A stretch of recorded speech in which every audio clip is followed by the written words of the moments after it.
Oh my gosh, there is an article from Buzzfeed that was trending on Twitter. It was actually trending so high on Twitter that Twitter had a descriptor of it. It was one of those Twitter moments. And when I say that this article from Buzzfeed about men and women in Hollywood is absolute garbage, it's the understatement of the year. I want to go through this article line by line just to show you what a heaping, smoking pile of garbage this is. That's what we're going to do shortly. Also, if you're not already part of the Liz Wheeler Show community on Locals, if you are not already a VIP on the Liz Wheeler Show community on Locals, I invite you to do so right now, because between now and New Year's, this is the cheapest amount of money that it'll ever cost for you to be a VIP, to have access to extended interview or extended segments, to early access to interviews, to question and answers lives, all kinds of cool insider benefits. LizWheelerShow.com/locals to join that community. Let's get to this BuzzFeed article though, because this is garbage. I'm Liz Wheeler. This is the Liz Wheeler Show.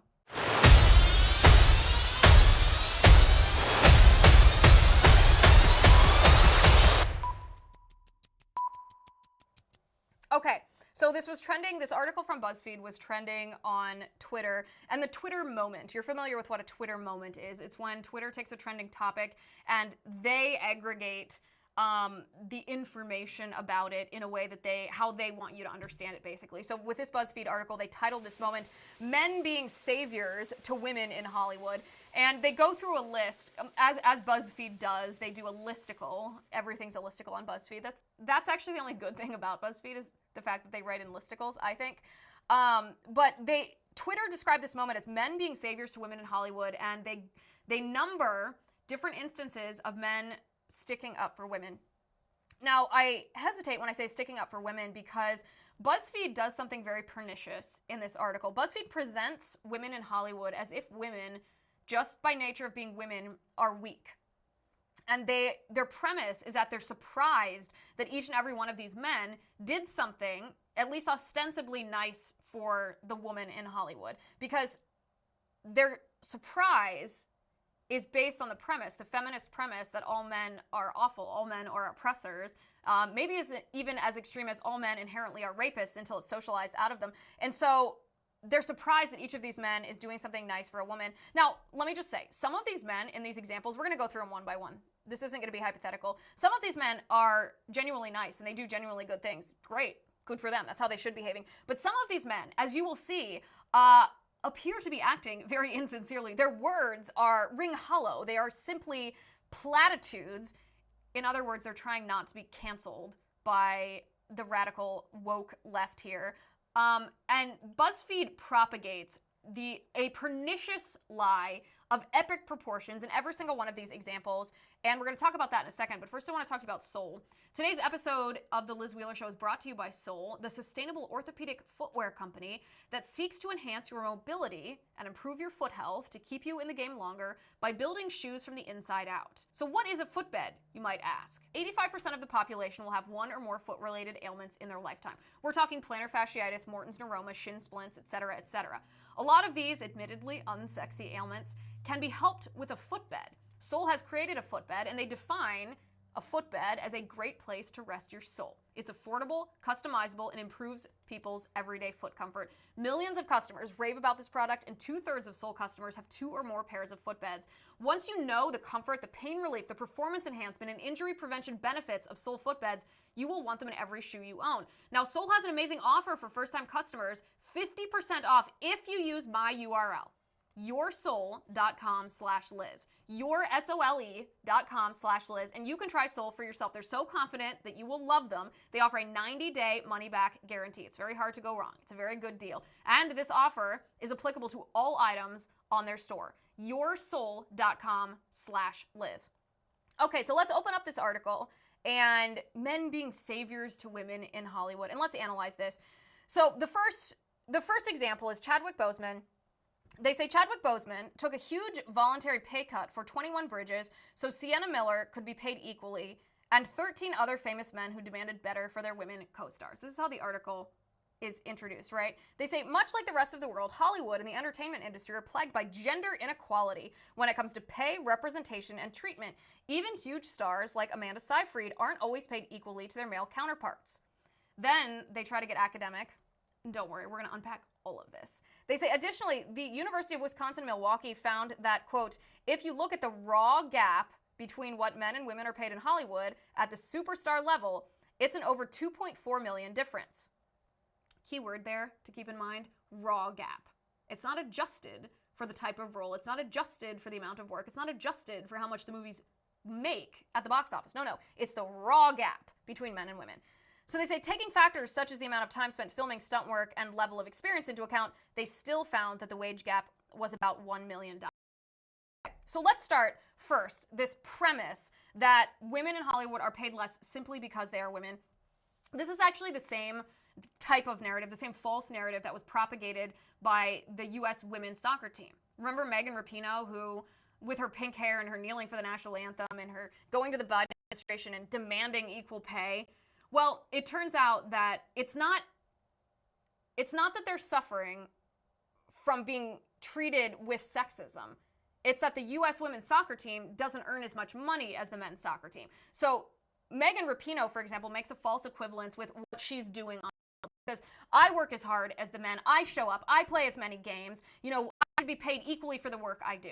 Well, that's her argument, and it's a faulty argument because her actual job, not the sport that she's playing, that's what she does at her job. Her actual job is to bring viewership in. It's to create money. It's to sell advertising. You're not an hourly paid employee. And I mean, even if you were, it could be gauged by the amount of advertisements that you were able to sell and the amount of eyeballs that you were able to garner. But this argument, I mean, she made this whole big stink. I mean, she became basically a nationally recognized name because she claimed that the U.S. Women's Soccer Federation was paying them less, paying the women's team less because they were women, because of sexism. They were being treated in a discriminatory manner. Now, this was, as I said, it was widely debunked because it's a false equivalence. The men's soccer team makes a ton more money. They earn a ton more money as a team. I'm not talking about the individual salaries, even the bonuses of the players. As a team, they bring in way more money than the women's soccer team, so they deserve to be paid more because they brought in a lot more. The women's soccer team brings in less, so they deserve to be paid less. That's simply the facts of the matter. And here's the thing, in a free market, if the women's soccer team can figure out a way to get more eyeballs on their sport, then they will get more advertisers and they will earn more money. So it's market driven, it's not driven by sexism. This is the problem with the premise of BuzzFeed's article at the beginning. The premise is that women in Hollywood, just by nature of being female, make less money than men. Now, they can quote the University of Wisconsin-Milwaukee all they want, but you and I can look at the box office and we know for a fact that sappy chick flicks starring a woman, meaning, yes, maybe there's always two, a leading man and a leading lady, but if the name that they're advertising the movie is a woman, the name that they're using to advertise the movie is a woman, versus if the name that they're using to advertise the movie is a man, then the movie with the man's name makes more money, right? Every time. Not to mention the fact that movies that star men are typically action movies. Action movies typically make more money. They have a larger audience. This is just the free market. There's nothing there's a lot of sexism that happens in Hollywood. There's a lot of degrading behavior towards women in Hollywood. Don't get me wrong there. But the idea that women are paid less because they're women has simply pretty thoroughly been debunked. So that's the first problem. Then BuzzFeed goes on to say, however, not every man in Hollywood is content to sit back and let the disparity continue. Some of them actively use their privilege and power to uplift the women they work with and demand better for them.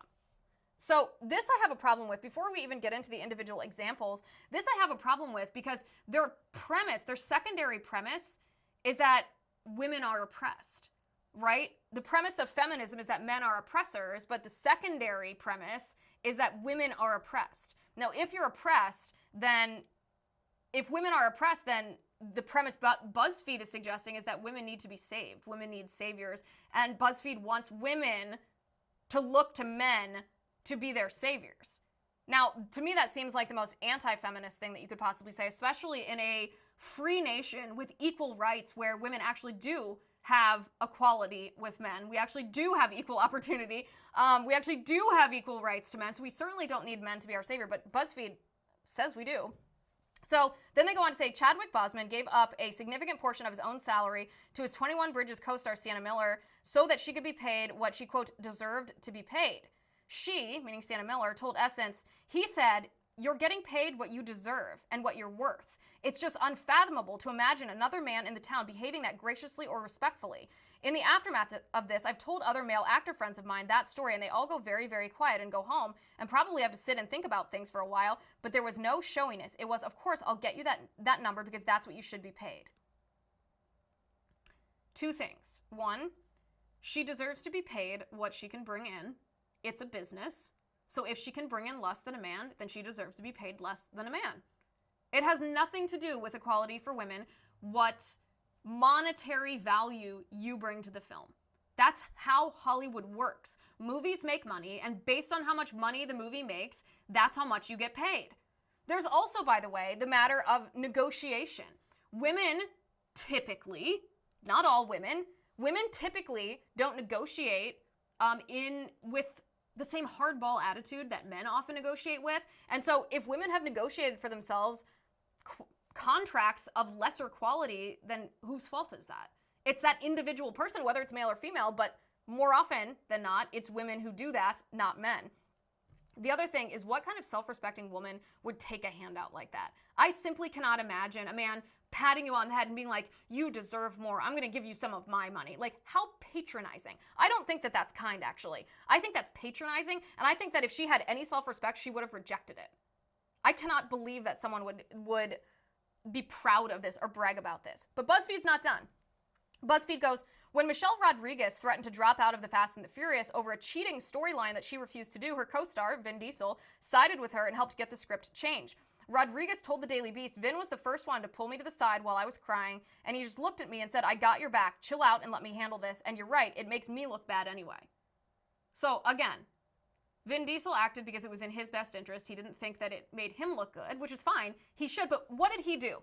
What did he do when he felt that there was a scene in this movie that didn't make him look good? He handled it. He handled it. He went and he talked to the producers and they changed the script. What did she do? Michelle Rodriguez cried.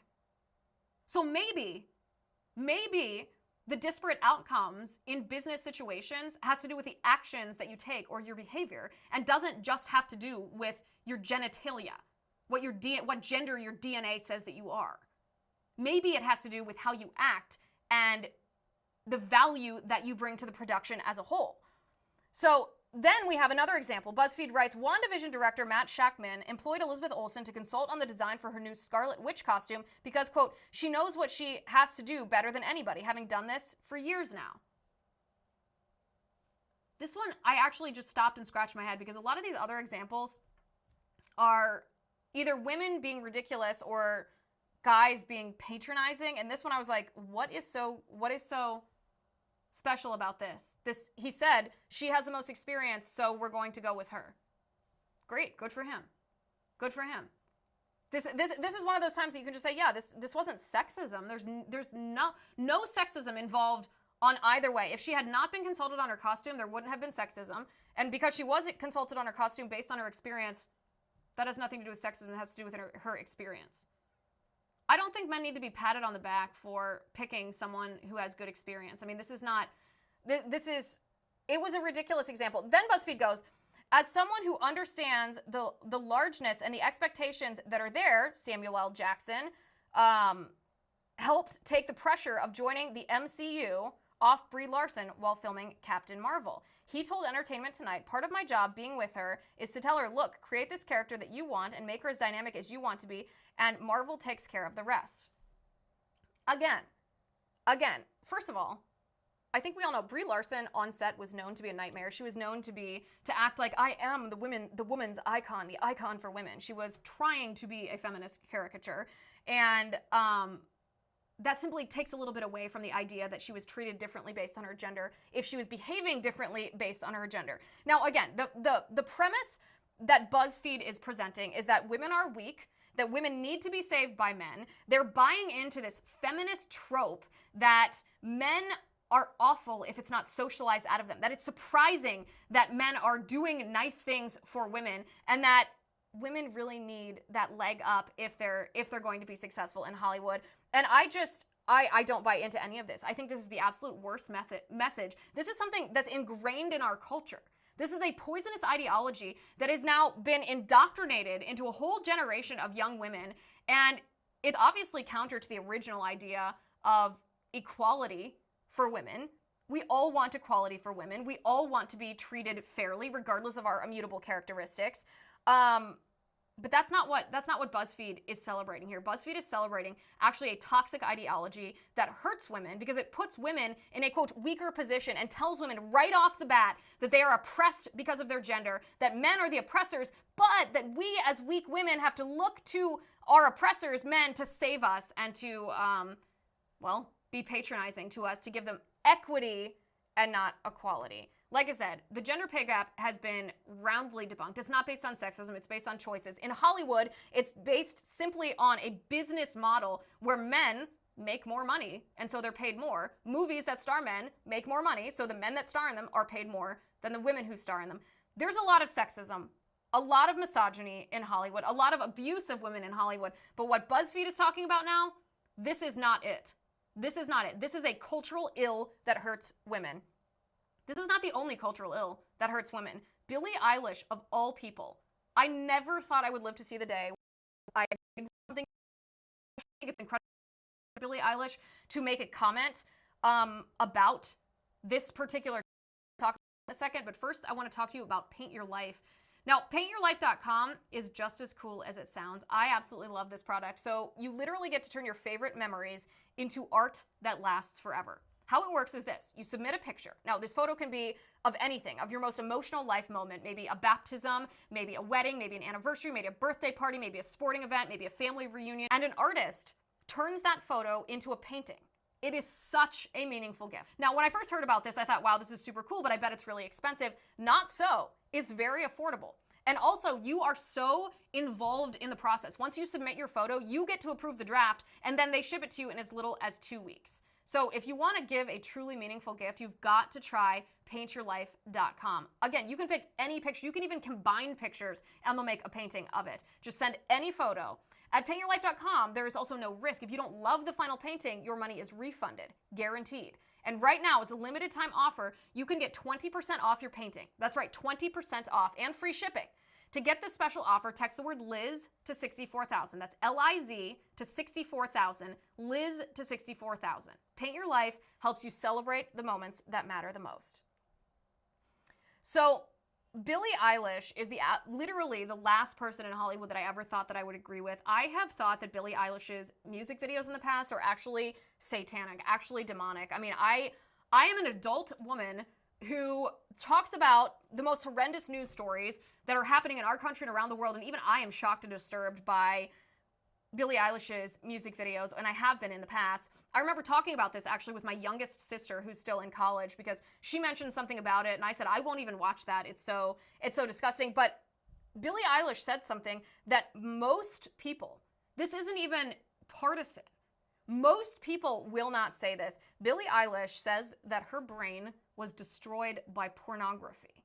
This is her exact quote. She said, as a woman, I think porn is a disgrace. I used to watch a lot of porn, to be honest. I started watching porn when I was like 11. I think it really destroyed my brain, and I feel incredibly devastated that I was exposed to so much porn. She goes on to say, the first few times I had sex, I was not saying no to things that were not good. It was because I thought that's what I was supposed to be attracted to. Then she says, I'm so angry that porn is so loved, and I'm so angry at myself for thinking that it was okay. This actually might be the most courageous statement from someone with a public platform that I've heard, and I can't tell you how long. Like I said, this isn't even a partisan Republican, Democrat, conservative, liberal issue. This is a cultural lie, a pernicious lie that has been told in our culture. It's infiltrated our culture. It's brainwashed an entire generation of not just young men, but young women who have been told that pornography is totally fine. It's harmless as long as it's consenting adults. You know what's the harm? This is how you're liberated. This is how to really embrace your sexuality. Why not watch it? It can even spice up your sex life. This is what we've been told by this multi-billion-dollar industry. Did you know that the most visited websites in the United States are pornography websites? Yep, the most visited websites in our country are pornography websites. Meanwhile, pornography, I mean, I don't need to tell you how harmful pornography is. It's harmful for relationships. It devastates marriage. It causes sexual dysfunction. I'm talking literally about erectile dysfunction. It causes men to have more extreme sexual tastes, even violence. It obviously perpetuates sexism, and not just sexism in watching, but sexism in how men then treat women off the screen. It sets unrealistic expectations. It's known to cause depression and other mental illness. I mean, porn is destructive for the individual watching, for all the relationships of the individual. That obviously means the community and our culture, and that's obviously not even taking into account the horrible abuse and coercion that happens in the porn industry itself. Yet again, our culture has been inundated with the lie that porn is fine. And Billie Eilish, it has taken Billie Eilish to speak out and say, no, porn is destructive. It's damaging. She actually said, I'm angry that porn is so loved, and I'm angry at myself for thinking it was okay. Well, why did she think it was okay? Because that's what pop culture has told her. That's what the radical left has told her. And I'm talking about the cultural radical left. I'm not talking necessarily about politicians right now. I'm talking about Hollywood. I'm talking about those that set the narratives that young people listen to about topics that impact our lives. It happens now on social media. It happens on the internet. It happens from movies. It happens from Hollywood celebrities that young people follow and listen to. It happens from an industry that uses Hollywood as its mouthpiece. These lies are pervasive, and they are destroying an entire generation of children. There was an article published by the Daily Signal by a woman named Charlie Jacobs. I believe Charlie Jacobs is a pseudonym because she wanted to protect the identity of her daughter. This is the title of the article: What I've Learned Rescuing My Daughter from Her Transgender Fantasy. Now, I wanted to talk about this article a little bit today, and I decided I don't even want to give my opinion on this article until you hear some of it. I want to read to you word for word from this article because it's so shocking. It's so shocking to realize the pervasive lies that are fed, particularly to young women in our culture, whether it's Hollywood telling women that they're oppressed, that they're not paid equally because of sexism, that they need men to save them, that they're weak, that they can't succeed in their career without abortion. Whether it's the porn industry through Hollywood telling young women in order to be liberated and to be sexually fulfilled, you must watch pornography, when it destroys people who watch it and their families and therefore the community and the culture, or whether it's this. Listen to this. This is Charlie Jacobs at the Daily Signal. She writes, "My daughter's story is no longer novel. Stories like it are occurring in your state, your town, and perhaps even on your street.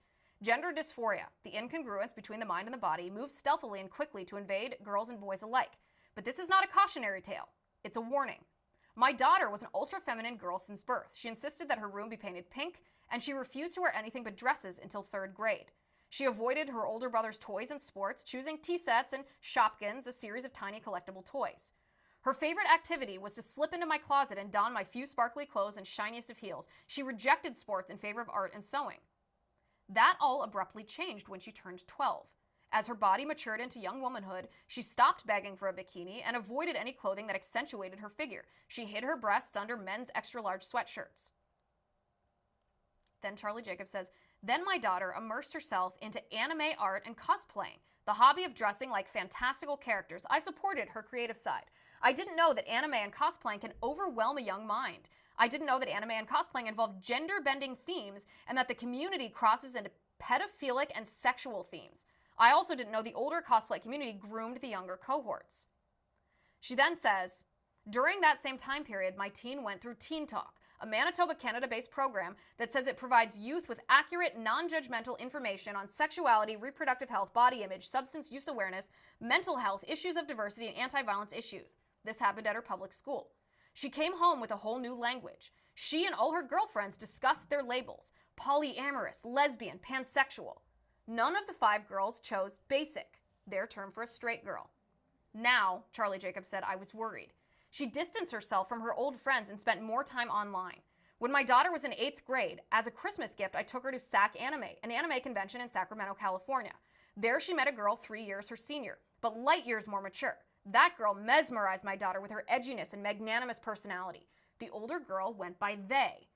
After their meeting, my girl My daughter got a boy's haircut, stopped shaving, asked for boys' underwear. My daughter parroted everything about that older teen. She started making gross TikTok videos. Her language became vulgar, and she redecorated her room to look like a cave. She self-pierced her nose with one of those bull rings. She broke every family rule. She was morphing into an emo, goth, vampire-like creature. She was unrecognizable. Her personality descended into anger and rudeness. The summer before 9th grade, she announced that she was transgender. Post-announcement, she began to threaten suicide. She sunk into a deep depression. I managed to get all of her passwords to all of her social media accounts. What I saw was jaw-dropping. Almost everyone that she was conversing with was a stranger, except for the SAC anime friend who sent her a self-made masturbation video. The discussions on the Discord platform online involved fetishistic sexual conversations. Kids were sending each other erotica, including involving incest and pedophilia. Older girls were instructing younger girls how to sell nude photos of themselves to men for money. Girls bragged about their different mental illnesses. They talked about which drugs do what. They talked about how they're really boys, not girls. They discussed top surgery, that is, having their breasts removed, and packers that create a bulge in one's pants to imply the presence of a penis. My daughter's electronic devices were filled with TikTok videos and YouTubers talking about how great they feel now that they've transitioned. If this sounds shocking, it's because it is. This is, by the way, just the beginning of this article by this woman. She saved her daughter from the transgender ideology, and I highly encourage you to go to the Daily Signal and read the entire piece. But for the purposes of this discussion, this is a pernicious lie. Our daughters, young women in our country, are being bombarded, drowned with pernicious lies about their womanhood, about their femininity, about who they are as daughters of the king. This as the mother to a young girl, and I know that my child is just on the borderline between being a baby and a toddler. This is shocking to me. This is shocking to me to think that no matter where she looks, this is what she's going to face. She's going to face Hollywood telling her that she's weak and that she's oppressed and that men hate her. She's going to be told that she's paid differently based only on the fact that she's a woman and they're men. She's going to be told pornography is okay. She doesn't like. Why would she like being a girl? Being a girl is so awful that she doesn't have to be a girl then. She can be a boy. And that part of this process is basically sexual abuse at the hands of perverts and pedophiles. These are the lies that our daughters are being inundated with, and it's poisoned our culture. It's poisoned our culture. How do you protect a young girl from self-loathing when every single platform, whether it's social media, whether it's movies, whether it's celebrities, whether it's the internet, is telling them how terrible it is to be a girl? And where on earth are citizens of our country calling out these pernicious lies that are being fed to our daughters all the time? Because these pernicious lies are not just exclusive to what's being told to girls, what's being taught to girls. It's not just exclusive to Hollywood telling the lies or our culture telling the lies. We are in a culture where we are battling for the very soul of reality. We are battling delusion because we have this radical left culture that is trying to tell us that delusion is real and that reality is fake news.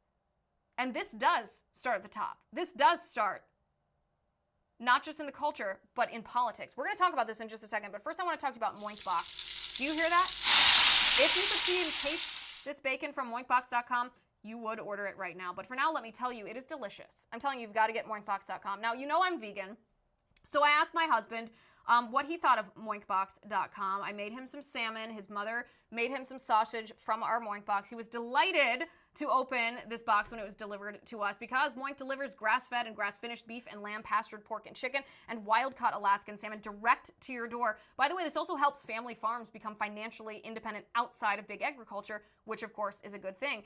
And their animals are raised outdoors, their fish swim wild in the ocean, and their meat is free of antibiotics, hormones, sugar, and all the other junk you find prepackaged in the meat aisle. So sign up at moinkbox.com/Liz to get a year of free bacon, and then pick what meats you want delivered with your box. So join the Moink movement today. I highly encourage. Go to moinkbox.com/Liz right now, and listeners to this show get free bacon for a year. The best bacon you'll ever taste, but for a limited time.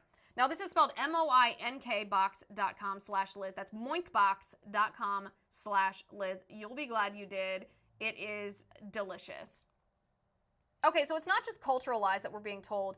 Everywhere you look, it seems like reality is under assault. PolitiFact released their lie of the year as we are drawing 2021 to a close. PolitiFact's lie of the year, they say, are lies about January 6th, this so-called insurrection that happened on the day that the Electoral College votes were certified following the November 2020 presidential election. And PolitiFact's lie of the year, these lies of January 6th, this is what they said. They say, we picked these lies for two reasons. First, the attack was historically important. A federal judge called it the most significant assault on the Capitol since the War of 1812. While some members of Congress lodged protests when the Electoral College count was close, as in 2000, or when individual states had close margins, like Ohio in 2004, never before had Americans overtaken the Capitol to hold up electoral proceedings and threaten lawmakers. In fact, the peaceful transition of power has long been a hallmark phrase in describing with pride the American experience. Second, they say, the events of January 6th were widely broadcast on that day and many days afterward, allowing the public to see for themselves exactly what happened. The body of evidence included direct video documentation and many eyewitness accounts, so efforts to downplay and deny what happened in an attempt to brazenly recast reality itself. First of all, let's remember that in 2016, as we discussed on the show yesterday, in 2016, there were Democrats who tried to stop the certification of the Electoral College vote because they did not want President Trump to be president. That's number one. So this is not unprecedented that members of Congress try to stop the certification of the Electoral College. Number two, this literally, the Capitol being breached, happened during the Kavanaugh hearings. Do we not remember these pussy hat wearing abortion junkies who were screaming and banging on doors and who actually took over the spectator area in the United States Congress? I'm not trying to downplay the violence that happened on January 6th, by the way. I'm not at all. I condemn the violence that happened. It was committed by fringe radicals who should be held accountable for it. They, of course, deserve due process under the law. It doesn't appear that they're being treated fairly because they do have the presumption of innocence until proven guilty. Again, they deserve due process. But if they committed crimes, they should be held accountable for it. Violence is wrong, period. But the lies about January 6th that PolitiFact is completely ignoring are the lies that have been told for almost the last year by the left. We were told by the left that the rioters planned the attacks on Parler. That wasn't true at all. It turned out to be false. We were told that the rioters planned to kidnap lawmakers. That was entirely fake news. That was not true. We were told that no left-wing activists were involved. That's categorically false. The guy with the horns, what was he called? I forget what he was called. Something, the shaman guy. You know the one I'm talking about. The infamous picture that went around. He was literally a left-wing environmentalist activist. He had no consistent ideology. We were told by the mainstream media that rioters killed 5 people. That's not true. The rioters killed nobody. Nobody. 3 people died of natural causes. A police officer died of a stroke disorder that he had, and one of the rioters was killed by a Capitol police officer. The mainstream media lied about that. We were told the rioters bludgeoned the cop to death with a fire extinguisher. That wasn't true. It was false. All of these different lies that have been propagated by the mainstream media for years, PolitiFact ignores. They ignore it because they're being biased, because these pernicious lies that are being told by the left challenge reality. They're trying to put delusion on a pedestal higher than reality. They don't care about the facts because they feel morally superior. The facts might be wrong, but the morality is correct, they feel. Isn't AOC the one who said that? But these pernicious lies pervade our culture. And it will destroy our culture if we don't put a stop to this. I mean, there's a million other examples of this. ESPN, by the way, tweeted out a video marking the 1-year anniversary of the Bubba Wallace noose incident. Do you remember this? Bubba Wallace made an accusation that someone hung a noose in his garage. He's a NASCAR driver. The FBI came in. They sent special agents. There was an uproar, a cultural uproar. They had a show of support for Bubba Wallace. He drove his car around the racetrack, and everyone from the garage came out and supported him. It was just this bonanza of support for this so-called hate crime. Well, it turns out the FBI said it wasn't a noose. It wasn't a hate crime. It was actually a garage pole that was in the garage that had been there since 2019. ESPN, despite reality, ESPN released a video marking the anniversary of this happening. This is what they said. They said, last year a noose was found in Bubba Wallace's stall at Talladega Super Speedway. The next day, the NASCAR community stood with him in unity. So that's absolutely fake news. Take a listen to this video. I just wanted to stand with him during the national anthem to show my support for him. and was appalled by what I had learned. And then as drivers got involved, I think crew members, team managers, team owners, it really started to snowball within a very short period of time.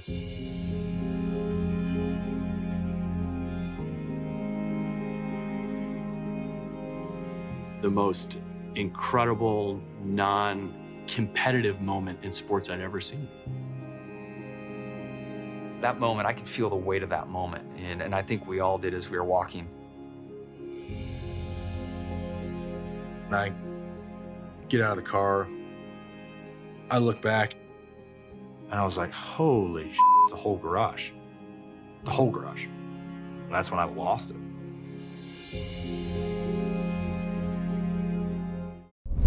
Absolutely fake news. And what's worse is in the days following this incident, if you want to call it an incident, Bubba Wallace himself admitted that it wasn't the noose that he thought it was. This is what he tweeted. He tweeted, "It's been an emotional few days." He tweeted this, by the way, just in the days after the FBI investigation, so a year ago. "It's been an emotional few days. First off, I want to say how relieved I am that the investigation revealed that this wasn't what we feared it was. I want to thank my team, NASCAR, and the FBI for acting swiftly and treating this as a real threat. I think we'll gladly take a little embarrassment over what the alternatives could have been. Make no mistake, though some will try, this should not detract from the show of unity we had on Monday and the progress we made as a sport to be a more welcoming environment for all."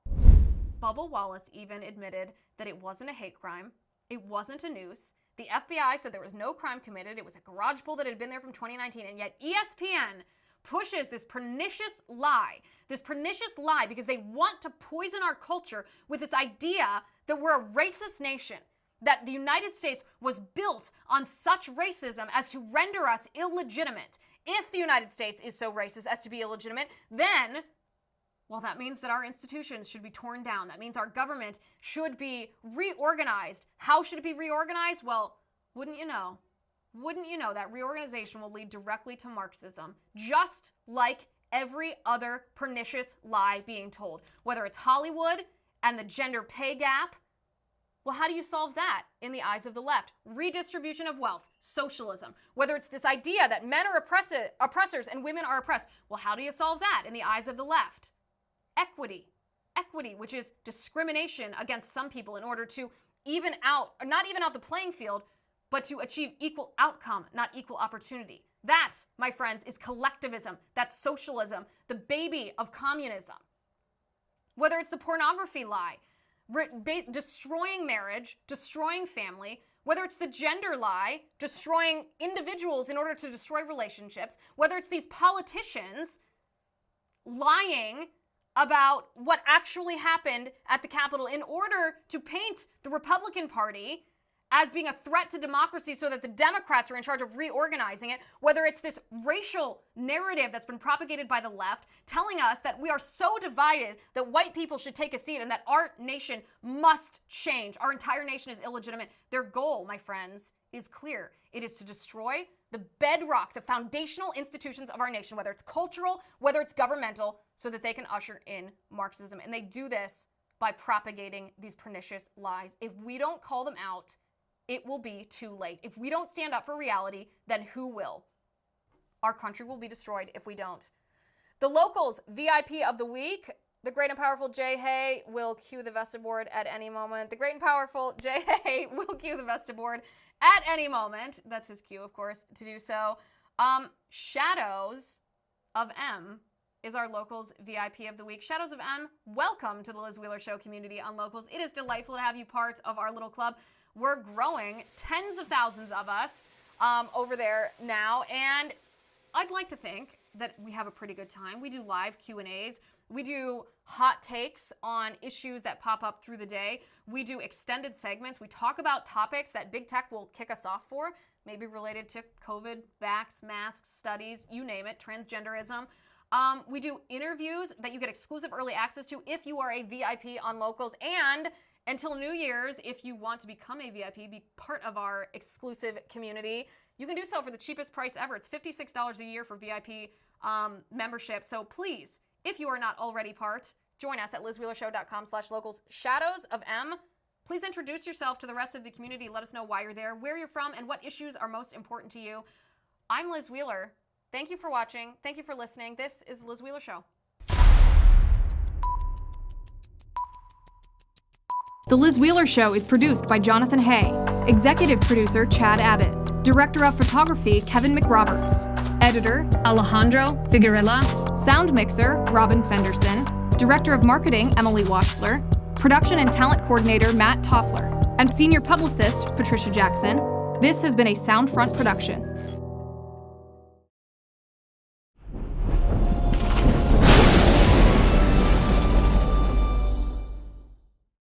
If you haven't already, give this video a thumbs up, hit the subscribe button below, and ring the bell to make sure you never miss a video.